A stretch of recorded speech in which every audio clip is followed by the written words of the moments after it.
What makes young people crave the rave? I'm curious what makes you so curious. What makes you so curious. In the beginning was the beat. Welcome to the Rave Curious Podcast. I'm your host, Joshua Glazer. What are we curious about? We're curious about electronic music and the people who have dedicated their lives to it. And we satiate that curiosity by having intimate conversations with some of these key people, DJs, producers, promoters, folks who have really been essential in defining what electronic music, both sonically and culturally. Today, we talk to Chris Liebing. Chris is definitely somebody who has defined elements of the electronic music scene, particularly the techno scene.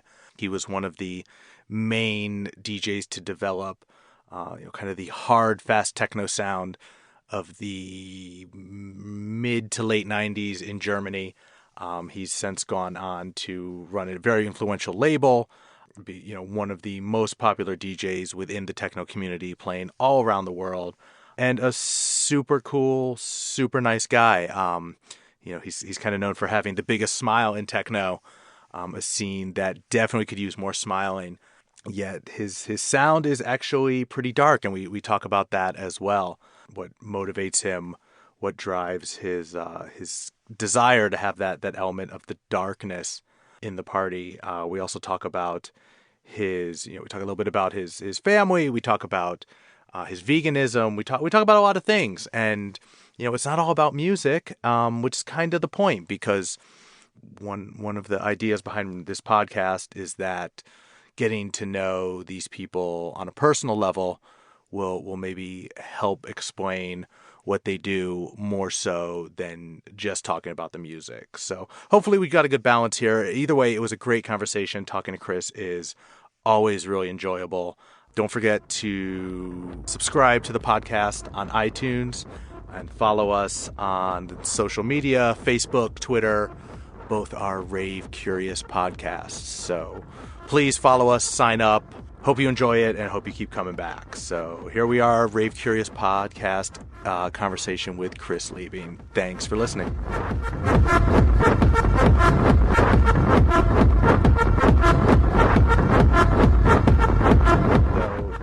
Welcome to, the name of the podcast is Rave Curious. Rave Curious. All right. Does that resonate? Does that make sense for German speakers? Not really. Rave Curious. So basically, for people who are not involved in the music scene, or for people who, obviously, are curious about what's happening. I don't think anyone's going to listen to this who isn't at least already somewhat into the scene. But yeah, just trying to get a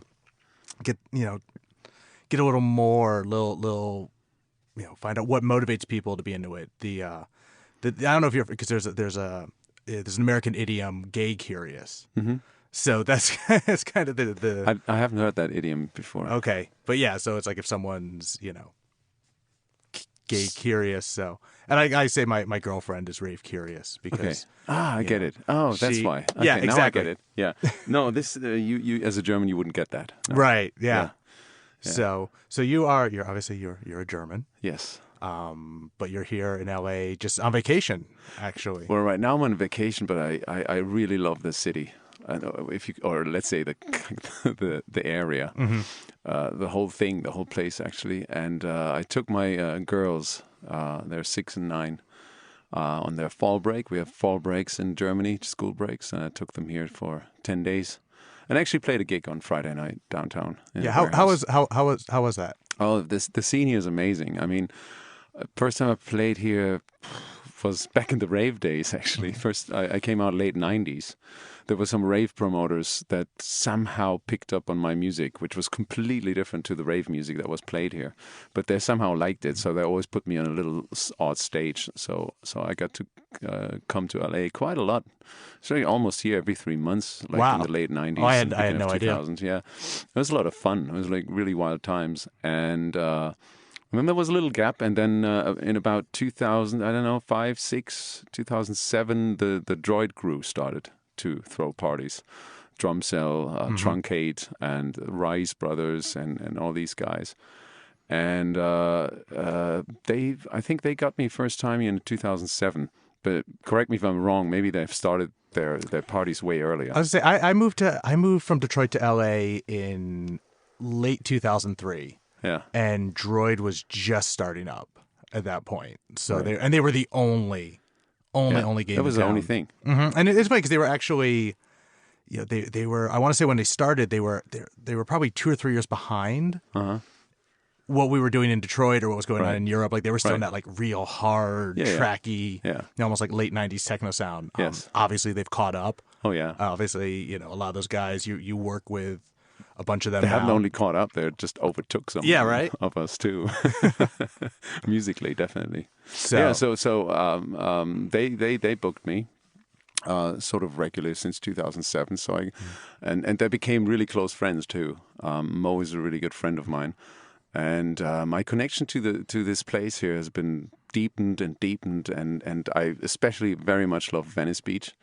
And I try to stay here as long as possible every time I come here. And last time I was here for a longer period of time was in January this year, where I was here also for 2 weeks and doing a little music production also with Alessandro Cortini. I don't know if you know him. I don't. He is working as Slumberman and as a techno moinker and what are the other things he does? He plays in the Nine Inch Nails bands. Oh, okay. And when Trent Reznor goes on tour, he's with them. And now I'm stuck with this other. He's going to kill me now if he hears that. Sorry, Alessandro. It's in my brain somewhere. Sure. Back Yeah. there. We'll edit it in later. We'll check Discogs. And anyways, I had a great time, and I'm coming here to hang out with friends, produce music, and just have a good time. And now I had 10 days with my girls here, and I actually never really left the beach. It was amazing. That's great. That's Love awesome. Yeah. I mean, it seems like a lot of people are want to come to LA more and more. Like when I was, I just left 4 years in Berlin, moved back to LA. And everybody, so many Germans I talked to are just like, oh fuck, like I wanna go to LA. Well, the funny thing is for Germans, because I mean worldwide, that's the thing. When you grow up with like all these television series and movies, it's like LA has that pull. Like you want to go where they invented skateboards and they all run around with surfboards under their arm, and it's cliche, but it's actually happening here, right? Oh yeah, yeah. If we walked onto the beach in especially like I love going right at sunset to the skate park, right in Venice, and you get that last, you get that last moment where the skaters are literally like flying out of the bowl with the, with the ocean and the sun setting in the background, and it's amazing. It's totally amazing, and that's great because the second the sun disappears, because it closes at sundown, the second the sun disappears, up rolls like the beach cops with their lights on, and they pull up, and all the skateboarders just kind of walk away. Everyone's trying to get one last run in. And it's that's funny. I haven't seen that yet because I'm a little further to in the south on the beach right now, which is a beautiful place too. And you just look outside and you see that L.A. or Venice lifestyle happening. And when you grow up in Germany, you just have that in your mind and your head all the time. That's why you want to just come over and see that for yourself. But it's funny because most people don't really get the city of Los Angeles right away. Like it takes you a while to. I mean, maybe you need to know the right people to show you around. It's impossible. And you've got to love driving a car. And there's 10 different LAs. There's 10 or 15 different places. Where I'm living now, it's a completely different life from the life I was living. The first time I lived in LA, where I was in Hollywood, right. Farther east, it's an entirely different lifestyle. Yeah, so it might as well be another city. But that is amazing. I mean, there are so many different places next to each other. You have fancy Beverly Hills next to Venice Beach next to more touristy Santa Monica, and then you have Hollywood. You go back to further east, and you have like all these residential areas where some friends of mine live, And it's all different worlds basically, but somehow there's the same vibe somewhere. It's like somehow there's the same spirit. It's like those common touch thing. points, Exactly. the awful evening news. That's like, Yeah, there's a certain thing about it, and once you discover that, you really like it. I really like it here. I think one day I want to move here. yeah. I'm pretty serious about it. What would it take for that to happen? It would take for that to happen that my girls first have to grow up a little bit more because I want to be around for at least the next 10 years. But once they're grown up, I seriously think, I already bought a car here, so Oh wow, the car is here. What are you driving? I have a 65 Mustang. Oh. and initially I thought like, I'll get a nice car, and because I'm really into old cars, and I get it back to Germany. I was like, no, there's no point in getting this back to Germany. This is like a waste. The poor car needs to stay in LA, and so I need to come here to drive it more now. So do you have a bunch of cars? Do you have a bunch of like American cars back in? No, I have an old Jeep Cherokee. Okay. That's the car basically that I'm driving back in Germany. All right. That's not a what I common drive. car. It's not very common car, but in I Germany, somehow I don't think. somehow I'm into old American cars. Yeah, this is why this is another dream place here. Yeah, but it would be nice to get the Mustang back to the Autobahn. I don't know. It would be total show-off car in Germany. It's like I just want to run and show it off. It's just a nice cruiser. It's just a nice feeling to sit in an old car like this. Where some things are not really working that well. I like that. I always like that. Like people, you'll hear people say like, it doesn't matter how nice an old car is. If you're used to modern cars, when you get into an old car, there's going to be things that are like uncomfortable and weird, and that could be really cool. Absolutely. But it's kind of it's character. Yeah, you have to pat it sometimes and talk to it. All right. So the car is here. It's going to take a little longer to get you here. But... Yeah, the next thing must be an apartment or something like that, preferably on Venice Beach. Okay, I'll save some money for that. Right. Yeah. Right. So you're based in Frankfurt. I'm based in Frankfurt. Yeah. But you pretty much all of your DJ peers. I mean, you're constantly. Yeah, that's why Frankfurt is traveling. a good place to live. Basically, I mean, I've got my kids there, and it's their base, and it's a small city. Somehow, you're not really distracted. I mean, you know Berlin really well. Sure.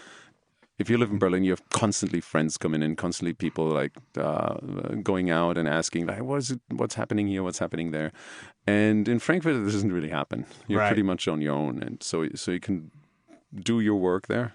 I have my studio there, and you have a great big airport that basically flies everywhere. It's the main hub in Germany. It one is of the main next to Munich. Next to Munich is the main hub of Lufthansa. Yeah. Okay. So it takes you everywhere pretty quickly, and it saves a lot of lifetime actually. Yeah, that's one of the things that kills me about being in. Back in LA, is there is not a single direct flight to Berlin. That's true. Which is really tough, because I just left so many friends and a whole life there. Yeah. And it's you have to fly via Frankfurt. Yeah, absolutely, right? Or via Amsterdam or whatever. I did have the best breakfast of my life in the Frankfurt airport. Yeah. And what? Where? Question mark. Well, I couldn't possibly tell you. There was the best like a little, breakfast of your life. It was quite a thing to say. It was a little dining area. How are your other breakfasts look like? Maybe it was just setting. So what was it? It was just eggs. It was your basic eggs, bacon, potatoes. Oh my god! But it was in a food court that had this weird like playground shaped like the Apollo lander. Wow! So like kids could go and climb on this pretend spaceship thing. That must be up in Terminal 2. Maybe I had actually gone. This was in 2005. I had gone directly from Berghain to Tegel to Frankfurt. Are you sure you actually saw that? Or was that still happening? I don't have a photo. I don't have a photo, so I can't be sure. Okay, good. But I know that breakfast was nice. I'm sure if I went back there, it'd be horrible.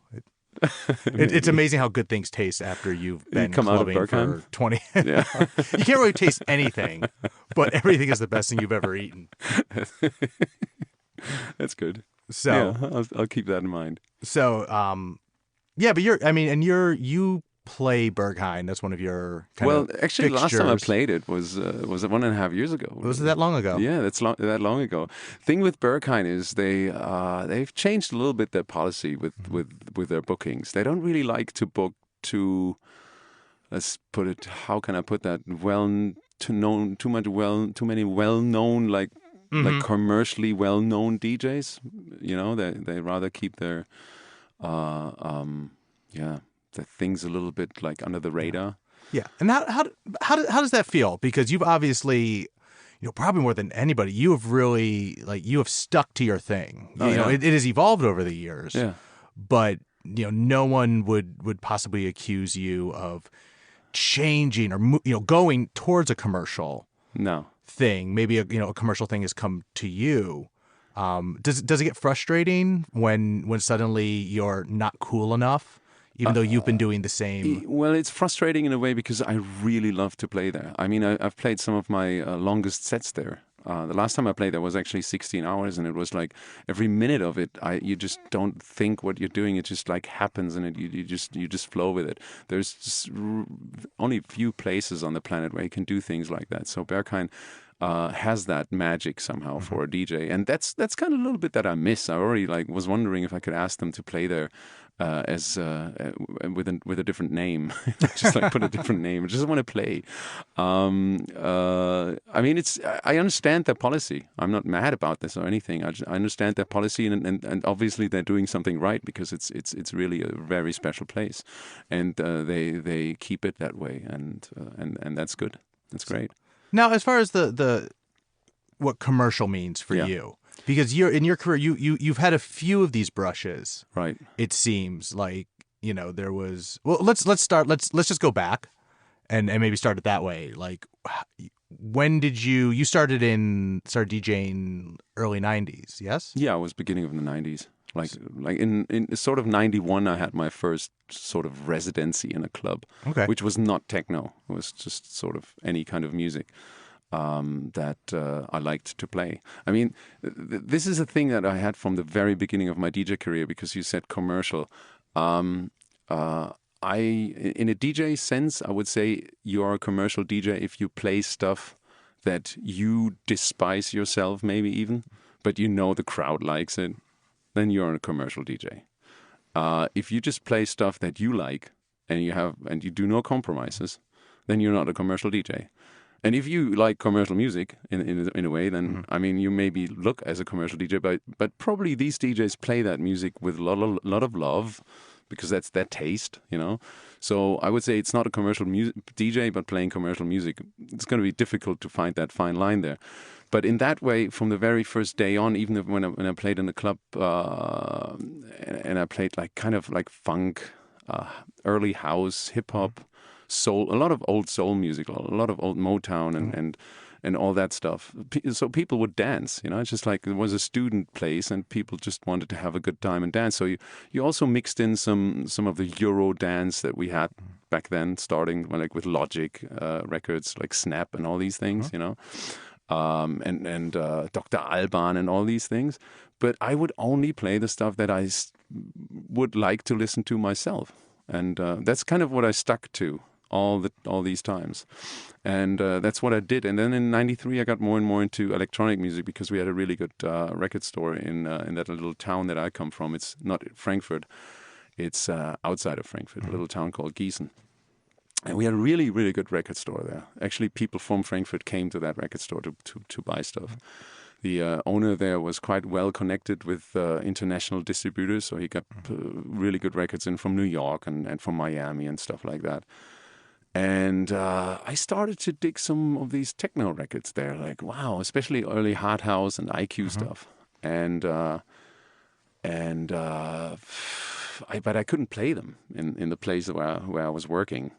Because we actually had a sign hanging there, no techno, and a dancing person with a stripe through, not will not dance. We do not play techno here. Because at that time, I have to say that techno had some sort of really bad reputation in Germany. It was quite commercial with all these really cheesy techno records. James Brown is Dead, and Marusha's Over the Rainbow, and all these things. So that's why we had that there. And I maybe threw in as a last record, a really odd Hard House record or something like that. And well, at one point the owner told me, like, well, I'll see you're more and more into that music, and I'm thinking about like finishing the club.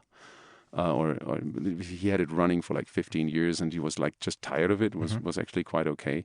It's like, why don't you take it over and you just do what you like to do? And I was like, well, great. And that was in '93, and I went bankrupt with it in '95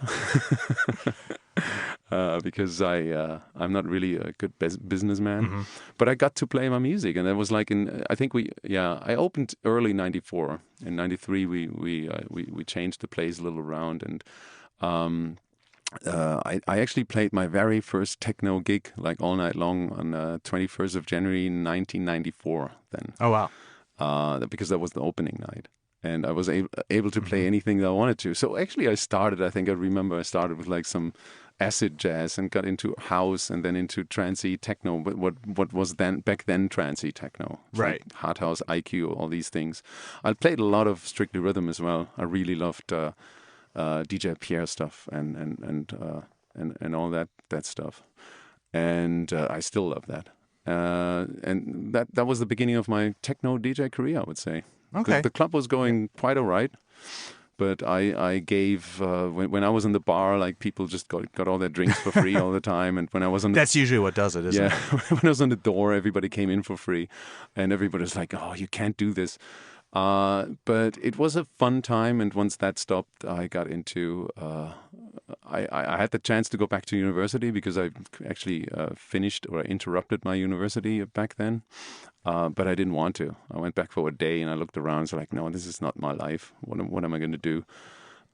So I started actually working for IQ Records, which happened to be in Frankfurt. Okay, and I think a lot of people probably won't know what IQ is, but IQ was Sven Väth's label. Yeah, back then. Original label. Yeah, the original label with Hard House. There was 2 labels, and IQ was more like if you're really interested, then go online and check some of these old IQ records.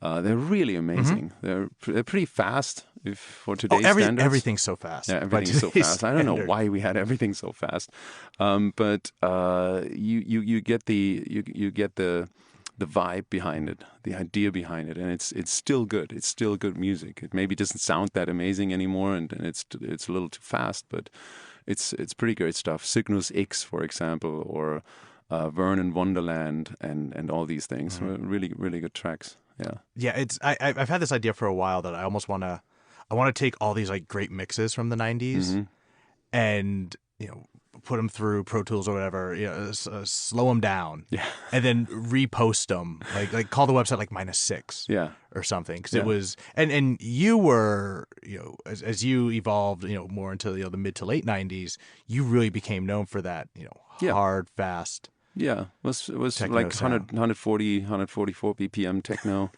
When you look back, but every one of us, like Marco Corolla, Adam Beyer, we were all playing that style of music. And while Marco was the Italian techno hero and Adam was the Swedish techno hero, we and I was in Germany, the guy who did that kind of music. We kind of pushed that kind of music, and. I think one of the reasons why we made it so fast was the lack of energy that was in it if you made it any slower, While today you can have that energy with very much improved sound and production methods. I would put it this way, And maybe it was just also a lack of knowledge. Maybe it was just like because everybody did it and you just weren't questioning it. Yeah, we just didn't notice. Yeah, you just didn't notice. Everything was normal. From the dance floor. And plus, we were younger. We had more energy. But I don't know. Like, there's young people today who I guess they could dance to it. Maybe. Dance to 144 BPM. Well, there's still a lot of that happening in Europe. A lot of that scene. There's still a lot of people playing that music. But I just got bored by it. Every one of us got bored by it. I mean, look what Adam's doing now. Look what Marco's doing now. And I think it's evolution. And of course, some would also say, "Oh, you've changed because you want to appeal to more people," and that was just a little niche that you wanted to leave. But maybe a little bit of that is true, and a little bit of that is true. You never really know. You're a product of your environment, and if something you can't really say I'm just making my own decisions. It's like there's always so many things involved in your decision making. But I always felt like I'm still trying to achieve the same thing with my DJ sets that I tried to achieve back in the early 90s. And which is to get people dancing with a great selection of music that I like. Mm-hmm. Okay. Yeah. So no, it's interesting you bring up, the influences, the outside influences, and nothing gets created in a vacuum. No. But you probably more than some have had to make some almost conscientious decisions because let's start with what is schranz? Well, I had a radio show in '97 because I always loved radio somehow, and I got into a radio show that was a satellite radio show, only electronic music. It was called Eversonic Station. The station you could listen to it. It was pretty early at that time. You could listen to it in whole Europe, basically. And they gave me a 4-hour show on the Friday afternoon. And I played the music that I liked again. And I usually started the show a little bit slower, and it would get crazier towards the end because the weekend was coming and the Friday night was getting closer. But I was really, back then, I was really into very, let's say, distorted kind of sounding grungy stuff. I don't know how else to describe just like a little, everything's a little overdriven. Everything's a little has that little static, that little crunch. English, exactly, crunchy. English producers were really good at it. Regis, Downwards, the label Downwards, Surgeon back then. It was the Advent. It was all they were really dirty sounding, grungy records, and. On the radio, I had the same issue which I have now, describing what the sound was like. So came up with that's shredding. That's schranz. Yeah. So it's a combination of shredding and trance, or no? It's not shredding and trance. But it's more it's a German thing. It's not even a German meaning. There's no meaning behind that word, but it's just the sound of it. It's like. But you invented it. I kind of said it on the radio a couple of times, and we kept using the word when I was playing, this is really good. That's a good schranz one, And then in Frankfurt, one record store started to have a compartment, a record schranz section, where they put schranz in it, and it was like, well, all right. And I became a resident of the Omen in '95, and I had my birthday parties there always, it's '96, '97, and I called them birthday schranz. That's kind of where the word started to catch on, and unintentionally, honestly. If I had known, I would have thought of a better sounding or nicer word. And then there was a next generation already coming up on DJs that used to go out and listen to me and Adam, and also DJ Rush from Chicago, who was back in this time, really, really. People do not know DJ Rush. No, it's a shame. Really, it's a shame because I don't think such most a legend. I don't think most people know who he is. I think from Chicago, DJ Rush, and so good, amazing records back in these days. And the kids were listening to us, and some DJs were starting to play things actually even faster. I mean, the records were produced at 140. Some pitched them even up 4 or 5%, and especially DJ Rush cranked the EQs so it would even be more distorted and more schranzig. And the kids on the dance floor just loved it. And so they started to go back to their studios, and with the image in their head, what they were listening to, they produced new music, which again was even harder. Right. Because for them it was that's kind of always the way, the next generation, the next half a generation wants to. And then they called it schranz for themselves. This is what we do. And then it was there came a times wait a minute, that's got nothing to do with my original definition anymore. And that's where your original question is I got into this little a lot of times in my career, I got into the situation where I had to kind of like distance myself from things. And it's like, no, I don't want to deal with this, because that got pretty hard, and everybody's like, oh, this is schranz and schranz, schranz, schranz.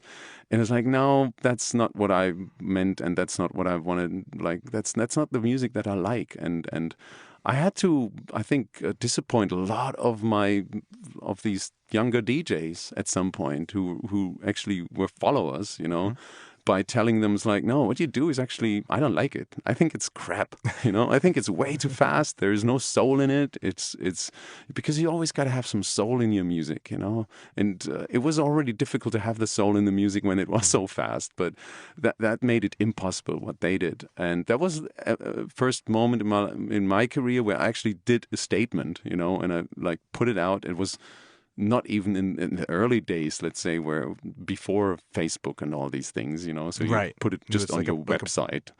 But you had a website at least. You already had a website, I think in 2005, 2004, you had a website or something like that. Maybe a MySpace 2003. Post. MySpace, exactly. MySpace was early.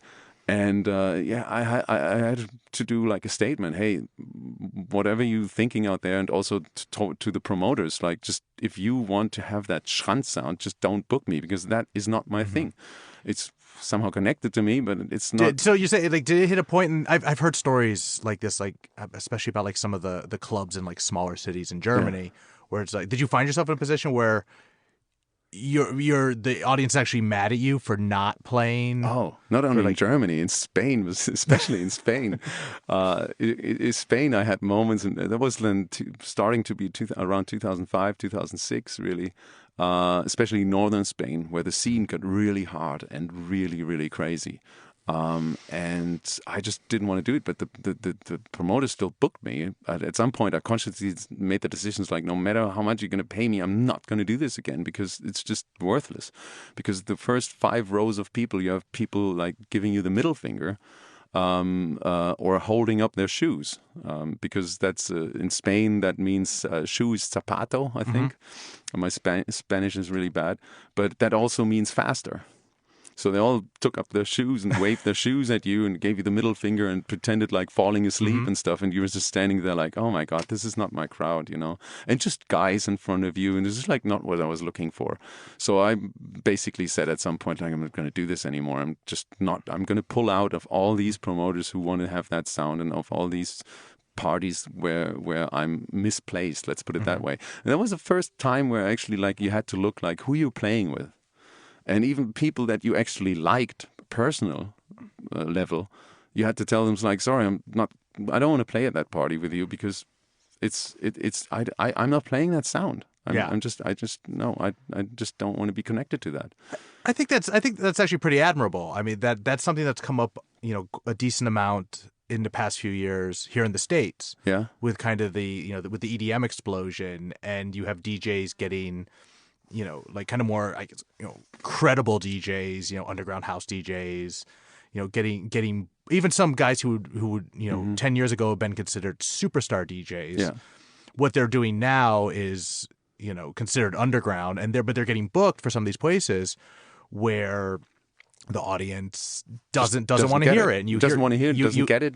You hear stories about, like, Mark Farina kicked off the decks, and you know, DJ Shadow kicked off the decks, and you know, usually because there's some, you know, they always blame some guy in bottle service, you know, and you want to say, like, well, you know, that guy shouldn't be a dick, but dicks are going to be dicks, and like, okay, the clubs should be a little more aware, but I think there's and maybe it's not so much the case now, but there was a point where there was a failure of the DJs and their proxies to kind of take control and not put themselves in that situation. No, I mean, you're responsible where you end up playing. I mean, of course, there's things you have not in control sometimes, and you end up at places like, what is that?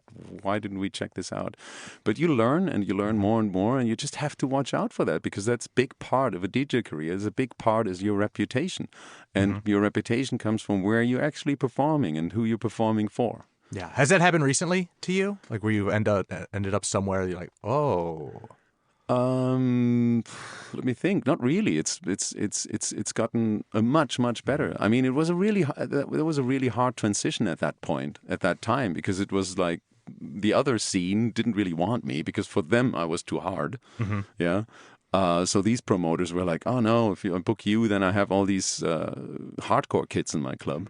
And for the others, it was like... But this other scene, I guess, being like the minimum stuff, scene that yeah. came up, you know, especially when Richie started Minus and did all these things. I have to say I never really got into minimal, but I have to say it influenced me in a way because of minimal, I understood, wait a minute, if I like slow down my tempo a little, there's much more space between the bass drums for bass lines and for more soul to come through. I don't know why it took me so long to realize that, but I'm a slow learner.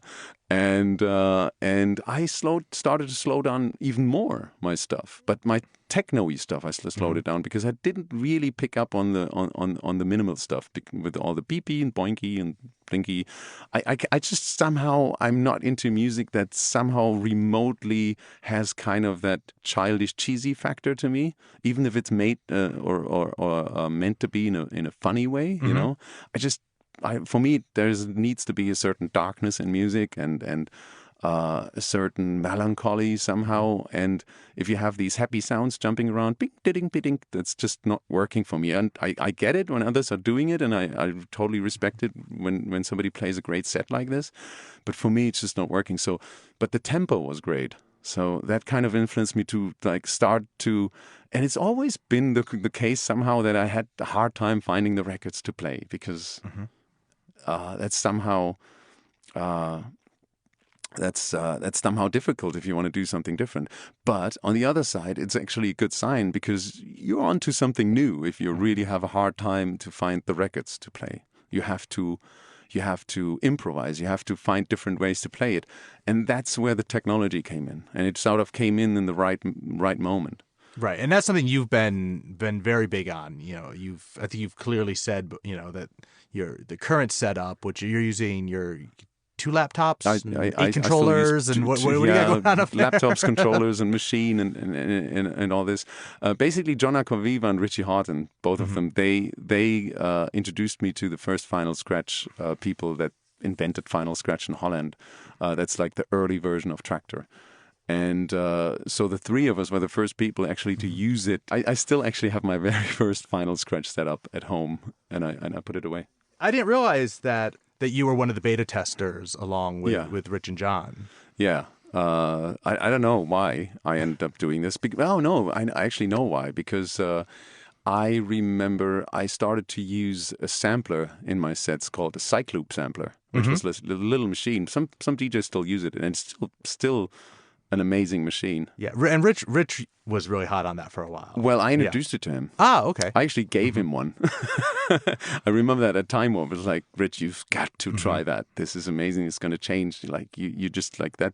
Because that machine made it possible to endlessly loop something that you wanted to keep in the loop. Because what the biggest problem for me always as a DJ was that your records were over at some point. You know, no matter how good you would mix, the record would eventually be running out. And you want your or at least me, I want my transition to be like, sort of like unknowingly happening, like just happening, and suddenly people realize there's something new happening, and there's something new happening, not song after song after song. Right.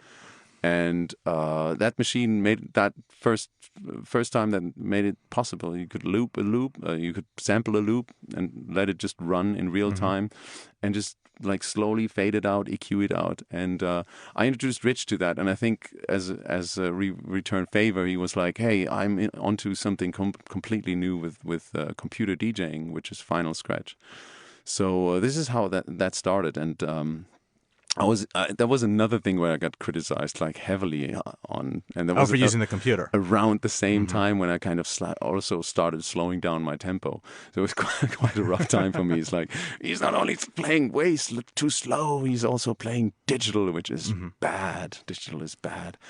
And but still, I thought there's a lot of potential in there, and this is a way where I could play music in a way that I want to play it. I get closer to the way that I want to play the music, and even if it's music that is produced in a different way, I could use it to play it in a way that I wanted to make it sound. Right. Yeah, it's funny. I remember, like, because John was actually he was a resident at Motor, the club I ran in Detroit. Right. At the time when when they were beta testing it. So Yes. we were, I remember the first time we saw it was like, I'll say like New Year's 2001. 2001 around. And we didn't even really mind, like we didn't even notice, like no one thought to look like that he's up there in the booth with a laptop. I think it's somebody like the Nexus. I was like, oh, what was with the laptop? Yeah. And we didn't even realize he'd been must have playing. been And he did some Jedi thing, some mind trick. He's just like, oh, yeah, I just I'm just like kind of keeping track of what I'm playing. Yeah. And I don't think nobody even thought to notice that at no point in time was he going through records. Like you weren't watching the swap. Yeah. It must that must sound so weird to all of you out there right now. It's like a DJ with a laptop was something. Oh yeah. Was something. What is he doing with a laptop? Now everybody has a laptop standing there. Like if it's a live act DJ, everybody has a laptop, unless you're playing with CDJs. It's so common. But back in these days, it was like, why is there a laptop? What are you doing with a laptop? I literally had to explain that to my girlfriend like last week. And again, I think I told you before we were recording that she's not into this scene and this music at all. She's rave curious. Yeah. But what little she does know, she goes, wait, that's what she said. She's like, I thought all the DJs use laptops. I thought that's how you DJ is with a laptop. Right. She doesn't really, Yeah. She doesn't understand, or she would just have no historical, Yeah. concept. Just like my little daughters when I took them on the ride with the Mustang. When we walked towards the Mustang, one of them called like, "Can you open the car?" and I'm like, "Wait, I'll do it," but I got to comment like with a key and turn a lock. Because there's no remote control where the clicker. car opens. There's no clicker. Like click, car's open, and then we're like, how do we get the windows down? Oh, you have to like manually turn them down. There's no button. It's like Minds are being blown. Yeah, but it was like, what? Why? What? And I'm like, yeah, this is a 50-year-old car. Oh, that's funny. We never really had that. So this is how things are changing, and it's changing so rapidly now. It's amazing. So what do you see? Because I mean, the funny thing is, it seems like laptops are becoming a little less common because the new CDJs are so popular, and like nobody, it used to be like, I don't want to carry all these heavy records, I'll carry a laptop. Yes. And I was like, I don't want to carry an expensive laptop. Yes. I'm going to carry this $12 USB stick. Mm-hmm.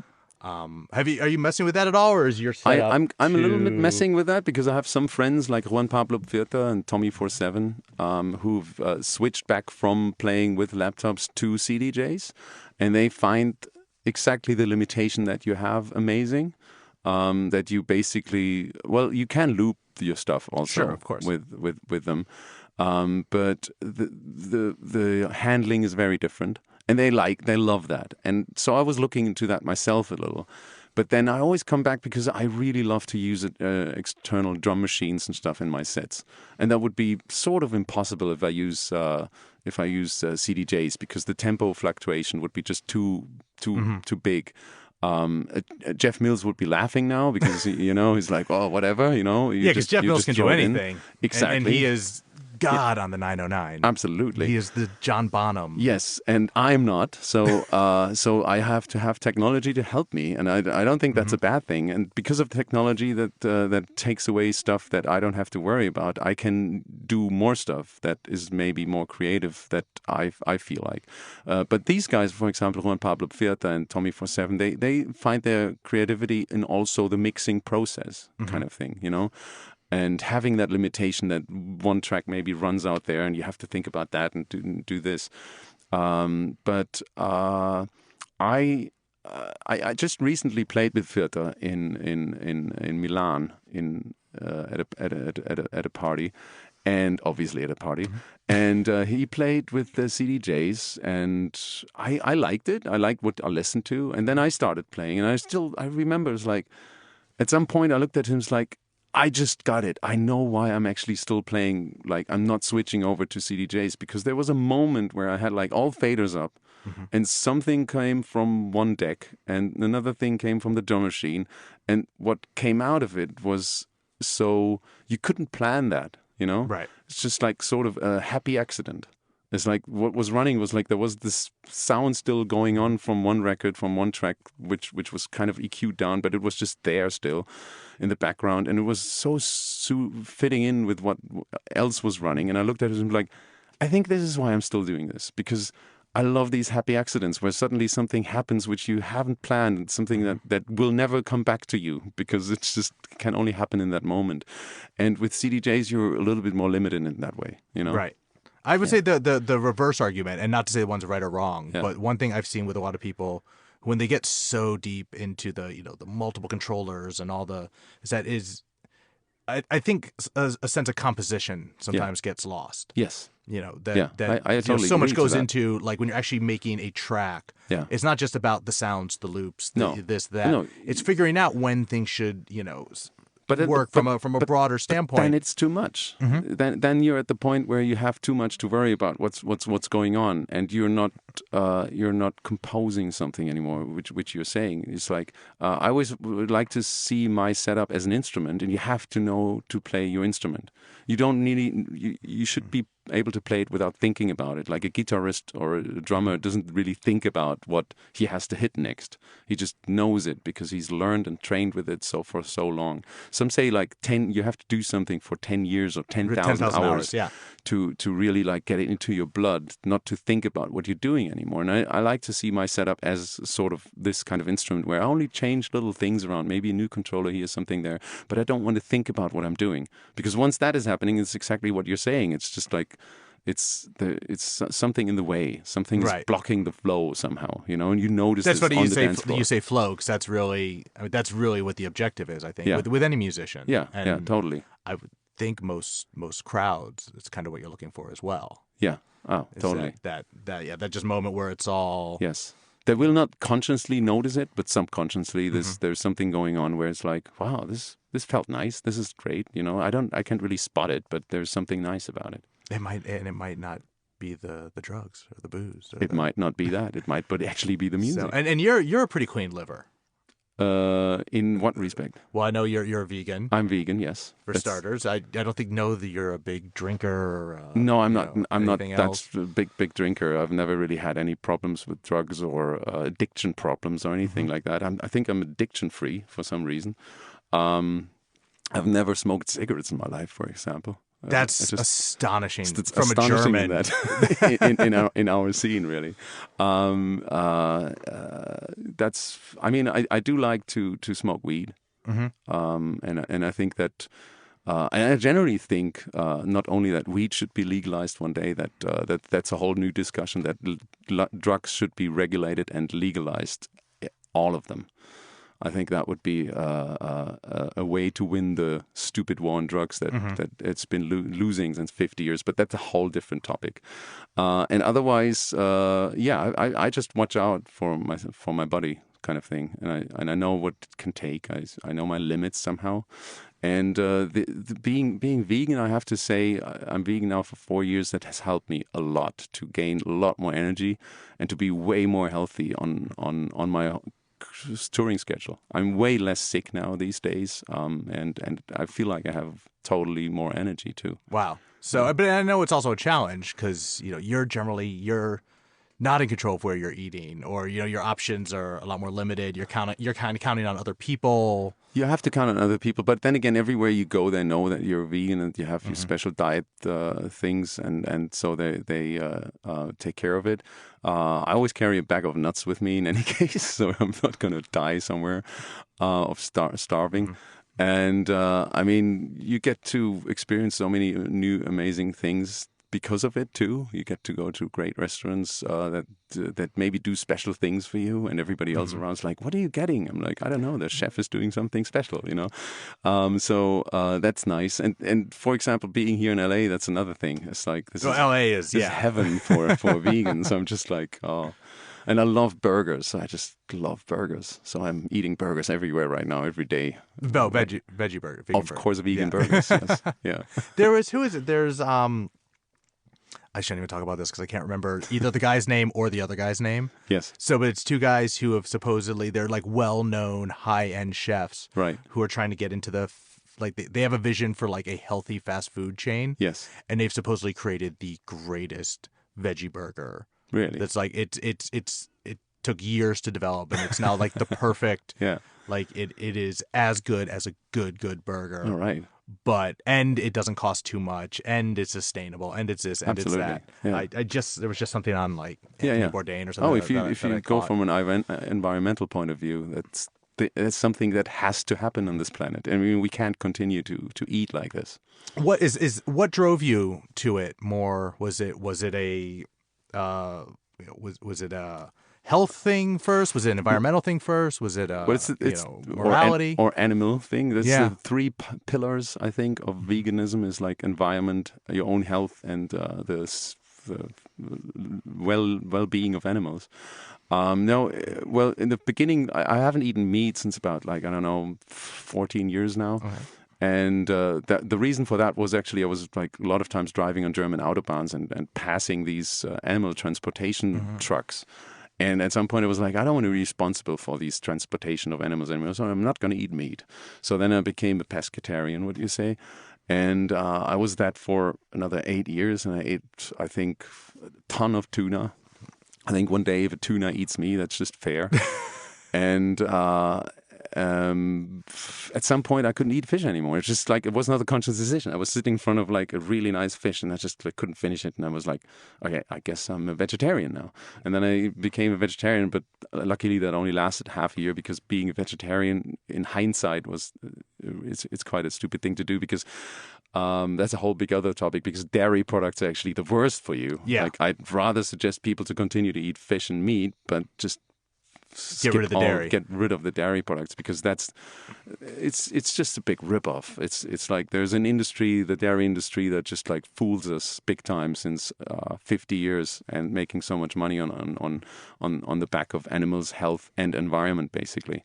And I was a vegetarian for half a year, and then I was in a hotel looking at the scrambled eggs, and I was like, I can't see scrambled eggs anymore. I looked at the cheese, like, I can't see the cheese anymore. And then I sat back down with some bowl of fruit, and I looked at everyone else in the breakfast table, and was like, I think I just became a vegan. Wow. And since then, life has amazingly improved. I can only say that every time, again and again. And I do understand why people see vegans out there as so militant and missionary, or whatever you want to call it, because it is such a big change in your life that you actually want to yell out to everyone you meet. It's like, oh, you got to, And of course, you get more and more information about what's happening in behind the scenes of the meat and the dairy industry, and what we do to our planet, basically doing all this factory farming. That's insane. Like, humans are seriously insane what we're doing there, because we're killing the environment for no reason. There's no need to do this. There's absolutely no need but for them to make money. And we're all fooled, into thinking this is healthy for us. Milk is healthy. I grew up with like, meat is healthy and milk is healthy. Oh yeah, sure. It's I mean, mad. German diet. Absolutely. And it's mad. We were just like hammered in our brains. And it's just like a whole industry made so much money on that, and still makes so much money on that. That's actually the point that makes me angry the most, that there's an industry that just totally tricked us into something that it's not good for us. So if you could eliminate one industry, It's the dairy industry. The dairy industry before the EDM industry. Yes. So let's put it that way. The meat industry is the evil brother of the EDM industry, and the dairy industry, the evil sister of the meat industry, and that's the worst. Yeah. Maybe we just make all of it just go away. But then again, go back to the EDM industry. I mean, it doesn't really harm any animals, and it doesn't really is destructive to the environment. I'm not sure if it's not healthy, but there's people who like it, and I mean, I see it in a sort of democratic way. There's a lot of people who like a certain thing. Let's have them like it. Yeah, I'm trying to remember the last time everybody liked something good. It doesn't happen very often. When it does, it kind of sucks. What do you mean? I just think back to like when we were in high school, and all of a sudden like Nirvana happened. Grunge came up. Yeah, and it was exciting for about a month. Like, it was really, really exciting for about a month, and then it just sucked because all these people was that who you had nothing else in common with. All these people suddenly were wearing Nirvana t-shirts. Absolutely, absolutely, and it was just this thing, which I guess is probably that seems to be happening a bit now with the type of music that you play. I know, like, I talk to people in New York is a good example, where it's like, and I've not witnessed this firsthand, but I've seen some photos. There was a particular meme about not Paula Temple. Oh God, I feel terrible. I'm blanking on her. Female techno DJ, big hair, from New York. You totally know who I'm talking about. Big hair, female. Like she looks like Slash, like big frizzy black hair. But I can't tell you the name. But she's got like super popular. Yeah. Like it's more in New York, I think even. Yeah. But she's the crowd she seems to be drawing is like this almost like kind of really macho Guido, bro, like just shirtless dudes, no, the kind of dudes who you would think would beat up somebody who would typically be into yes brainy be techno into that music. Yeah. So I mean, are you seeing that? Like, 'cause particularly I keep hearing it from New York. I keep hearing these kind of I catch things that like, people write on social media or whatever. Yeah. Well, let's go back to the Nirvana fans. Okay. Maybe they did actually like the music. Oh, I have no doubt they like the music. Yeah. That doesn't mean I want to hang out with them. That is true. You don't really need to hang out with them, but I'd rather have these people listening to Nirvana than I have to listen to super cheesy Tiesto or Steve Aoki. But that you can just kind of stuff. ignore.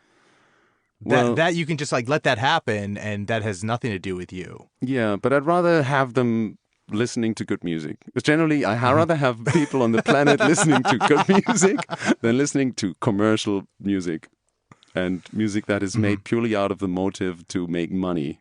It's kind of the dairy industry, Do you produce something. You believe that's what's happening with guys like Tiesto? Do you think? I'm sure they love what they do. It's their taste. But I mean, honestly, how can you sit in the studio, especially with the EDM music? How can you sit in the studio and redo the same pattern over and over again? I mean, if you listen to an EDM set, you can just almost time where the break is happening, where the drop is happening, what's happening afterwards. Then there's the big sound coming in. It's like, I mean, it's bad enough for the people who go to a rave and listen to this for a whole night and just don't hey, do you get it? It's just the same thing over and over again. Is your attention span so short that you already forgot what happened 30 seconds ago, You're not on a journey. You're just like, bam, bam, bam. You're constantly just banging around. But how about the people who actually produce the music? I mean, you have to sit there and do this over. You can't do this out of love. This is, no one can tell me that. No one can tell me that somebody's sitting in the studio and just produces this drop and this big sound coming because he's like, oh, that's great. That gives me such a good feeling. No, it's definitely like, oh, the kid's going to love that. Let's put this drum roll in there. The kids, it's like that motivations to like, we need to do something that the most kids who have no idea about music will go off on. Because then we're selling the most records and then we're making the most money. And that, for me, is commercial music. It definitely has its place. I mean, there has to be this kind of music. There's this taste. But it's kind of fooling us like the dairy industry fools us. And that's where we go back to. There's the connection between dairy meat and EDM industry. Yeah, no one can tell me they like it. I want to hear. I mean, maybe Skrillex and all these people who are really. I mean, maybe there's a difference. There's a thin line, because I feel like he loves what he's doing and he breaks boundaries. Skrillex is that guy. Like I actually did it. I'm not a tweeter. Yeah. I sent it. I finally thought of something that seemed best for tweeting. Yes. And I was like that. I tweeted that Skrillex is the cool kid's balm against EDM chafing. Yeah, like he's like the one guy you can turn to and be like everyone who's credible can be like, oh, Skrillex is cool. Like, yeah. But that doesn't even. He seems to be almost in his own world. Yeah, totally.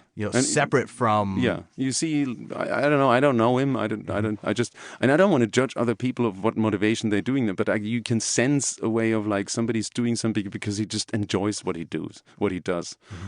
And that's a great thing, I mean, obviously, I see that the Tiestos and all these people enjoy what they do, but I just don't personally understand how you can do that over and over again. But then again, people could blame me and listen to sets of mine 10, 15 years ago and listen to it today and say like, well, that still sounds the same. Why do you do that over and over again? But then I say it's about the details, and techno is so much about the detail. It's like it's it's maybe all the music is about the detail, which goes a little bit deeper. You know, it's like there's this little teeny tiny things there, and the development there, and the development there, and it's details. Well, it's about details, and it's also about the context, and it's also Yes. about the history and the knowledge. You know, I don't think guys that are, you know, even making the most insipid music, I don't think someone's sitting there kind of rubbing their hands together, being like, oh yeah, this one's gonna sell like crazy. Or if they are, You don't see that? Okay, I see no, that. okay.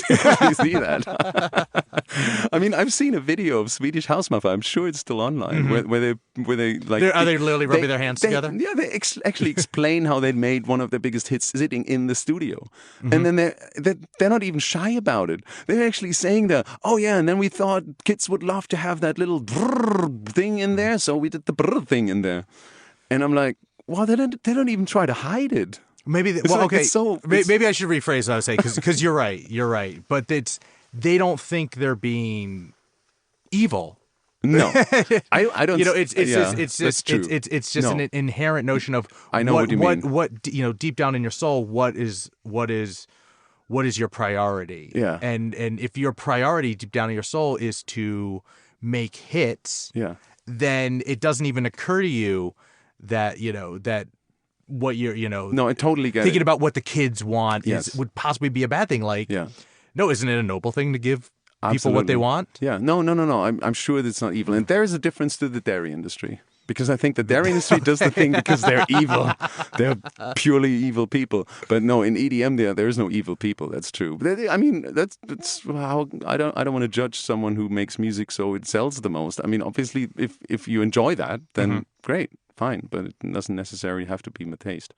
Right. Well, hopefully, you know, with what you're doing, it'll stay just below that level. Like, You're trying obviously. to stay like and not to it cross has that fine line. And look, it's been great to see, you know, what you do, you know, get bigger and get, you know, kind of hit that, like what you mentioned at the beginning, that point where it's commercially successful enough. Yes. But then again, you've also, you know, and we could probably end on this, but you've made some changes in the past, you know, few months to a year, as far as, you know, what's going on with your label. I know, like, you guys stopped you stopped the CLR podcast, year ago, maybe little.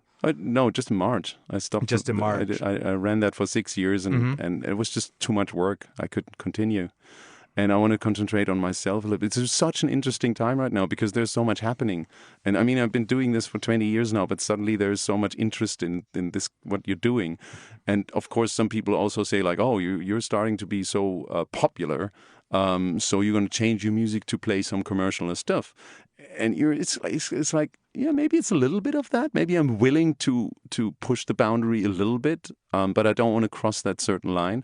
But on the other hand, I'm happy to be able to play to different crowds and bigger clubs, because I can play them my music. But I play it in a way so they hopefully get it, you know. So there's a fine line that you're doing. But I kind of like, I changed all this also with my label. I slowed down the releases a lot, and I stopped the podcast, and I just do my own weekly podcast where I just have my mixes, so it's much less work. To go back to the studio and to make music again, and and it's so interesting. It's so much fun right now. It's such an interesting time. I really love it. So what's an example? Because like for example, like I saw last summer when you played Enter, Yeah. you know, Richie Hawtin's thing in Ibiza, and you played the opening set, Yeah. and you definitely, you know, you felt like it was a thing. Like it wasn't Totally. it wasn't just another set. It was, No, because I did the opening and I wanted to get the people really into the mood for the night, and I knew what was happening after me, and I did the same thing this year again with Richie, and I love to play opening sets too. I mean, I've learned that as a warm-up DJ in the Omen, resident DJ, you learn these things. And but you rarely get to do them, so I love to get the people slowly in. You play more minimal stuff in a way, you know, but people are not used to hearing that from you, so they're a little bit like, "What? There's a vocal going on?" And like, I love vocals. I have never said I don't like vocals. I love melodies. It just has to be the right vocal, has to be the right melody. And I get more and more. I find more and more the records and the stuff that I'm actually looking for, especially this year. So there is a lot of change going on right now musically, But one thing that I never want to miss is that sort of dark, melancholy vibe that I want to create, and with it get the people dancing and into a sort of a deeper trancey mood kind of thing. Right. That's what we try. That's what I try to do, at least, and I think I try to do that the rest of my DJ days. I think you succeed most of the time. Well, I'm trying. Awesome. Well, Chris, dude, thanks again. I just realized I brought a whole lot of sand into this studio on my feet. I'm so sorry. I just came from the beach. Well, dude, you should get back to the beach. I go back to the beach. Get back now. to the beach right now. Oh, I love it in Venice. Thanks for taking time out on your holiday. Thank you for having me here in the Venice Vice quarters. Awesome. It's an amazing place, and thanks for checking it out. Thanks a lot. Podcast. Bye. That's it for this episode of the Rave Curious podcast. We'll be back in 2 weeks with more conversations with key players in the electronic music community. If you like what you heard on this podcast, let us know. You can give us a shout on Twitter at Rave Curious. You can also like us on Facebook, Rave Curious Podcast. And of course, subscribe on iTunes to make sure you never miss an episode. That's it. Thanks for listening.